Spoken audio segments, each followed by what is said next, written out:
4000-ലേക്ക് lead കൂടിയിരിക്കുന്നു. തിരുവനന്തപുരത്ത് 4000-ലേക്ക് lead കൂടിയിരിക്കുകയാണ്. Rajeev ജയിച്ചു എന്ന് വിചാരിച്ച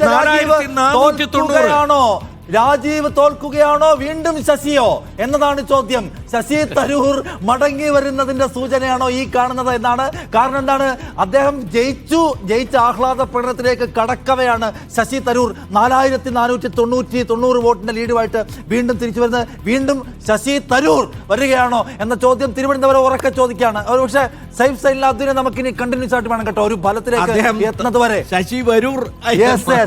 ശശി തരൂർ തിരികെ വരികയാണ്. തിരുമ്പി വന്നിട്ടേൻ എന്ന് പറയുന്ന പോലെ ശശി തരൂരിന്റെ മടങ്ങി വരവിന്റെ കാഴ്ചയാണ്. അങ്ങനെയാണെങ്കിൽ രാജീവ് ചന്ദ്രശേഖർ അവസാന നിമിഷം ദയനീയമാംവിധം നിരാശപ്പെടുകയാണോ, അതോ വീണ്ടും ഒരു തിരിച്ചുവരവിന് സാധ്യത അദ്ദേഹത്തിന്റെ മുമ്പിലുണ്ടോ, അതോ ഇഞ്ചോടിഞ്ചാണോ, ഇപ്പോഴും പ്രവചനാതീതമാണോ, അതോ അവസാന നിമിഷം കോൺഗ്രസുകാരുടെ കണക്ക് പോലെ തിരിച്ചു വന്നോ ശശി തരൂർ എന്നതാണ് നമുക്കറിയേണ്ട കാര്യം.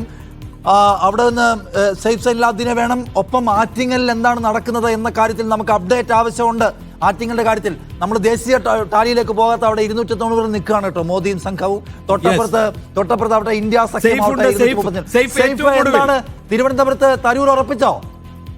തരൂർ വിജയിച്ചു കയറാനുള്ള എല്ലാ സാധ്യതകളും നിലനിൽക്കുകയാണ്. നമ്മൾ നേരത്തെ സൂചിപ്പിച്ച പോലെ തന്നെ UDFന്റെ ശക്തി കേന്ദ്രങ്ങളിൽ വോട്ടെണ്ണുമ്പോൾ തരൂരിന് മികച്ചൊരു മേൽക്കൈ നേടിയെടുക്കാൻ കഴിയുന്നുണ്ട്. 12ാമത്തെ റൗണ്ടിലേക്കാണ് വോട്ടെണ്ണൽ എത്തിച്ചേർന്നിരിക്കുന്നത്. ഇനിയുള്ള 2 റൗണ്ടും UDFന്റെ ശക്തി കേന്ദ്രങ്ങളിലാണ് വോട്ട് എണ്ണേണ്ടത്. അതുകൊണ്ട് തന്നെ ശശി തരൂർ വിജയിച്ചു കയറാനുള്ള സാഹചര്യമാണ് നിലവിലുള്ളത്. 2014 അതേ ആവർത്തനം എന്ന നിലയിൽ നമുക്കിതിനെ കാണാൻ കഴിയും. 2014 O രാജഗോപാൽ മത്സരിച്ച സമയത്ത് 10 റൗണ്ട് വരെ ഏതാണ്ട് 16,000-17,000 വോട്ട് വരെ 10 റൗണ്ട് എണ്ണുമ്പോൾ O രാജഗോപാൽ ലീഡ് ചെയ്തിരുന്നു. അതിനുശേഷമാണ് ശശി തരൂർ അവിടെ മികച്ച മത്സരം കാഴ്ചവെക്കുകയും 15,000-ൽ പരം വോട്ടിന് 2010 വിജയിച്ചു കയറുകയും ചെയ്തത്. അതേ അവസ്ഥ തന്നെയാണ് നിലവിലുള്ളത്. 4490 ശശി തരൂർ ഇപ്പോൾ ലീഡ് നില ഉയർത്തിയിരിക്കുകയാണ്. ഇത് താഴെ പോകാനുള്ള യാതൊരു സാധ്യതയും നിലവിൽ കാണുന്നുമില്ല നിഷാദ്. കഴിഞ്ഞ തവണ 1,99,989 വോട്ടിനാണ് ശശി തരൂർ 2019 ജയിച്ചത് എങ്കിൽ അത്ര വന്നില്ലെങ്കിലും ഈ ഏറ്റവും ഒടുവിൽ കിട്ടുന്ന വോട്ടുകൾ, ഏറ്റവും അവസാന റൗണ്ടുകളിൽ കിട്ടുന്ന വോട്ടുകളാണ് തരൂരിനെ വിജയിപ്പിച്ച ചരിത്രമുള്ളത്. അതുകൊണ്ട് സൈഫ് പറയുന്നത് തീർച്ചയായും സാധ്യതയുള്ള കാര്യമാണ്.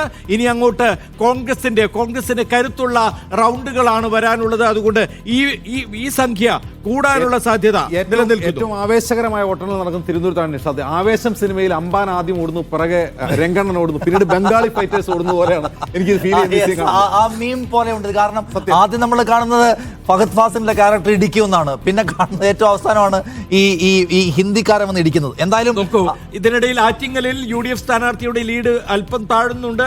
1299 താഴ്ന്നിട്ടുണ്ട് എന്ന് കാണുക.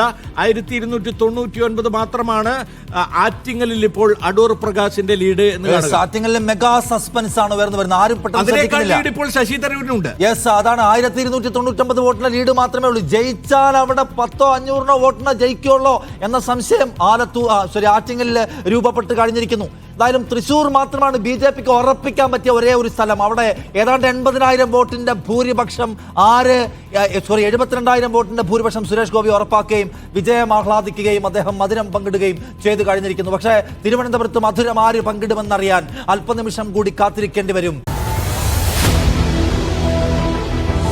എണ്ണിപ്പറയും ഓരോ വോട്ടും. June 4 media 1-നൊപ്പം.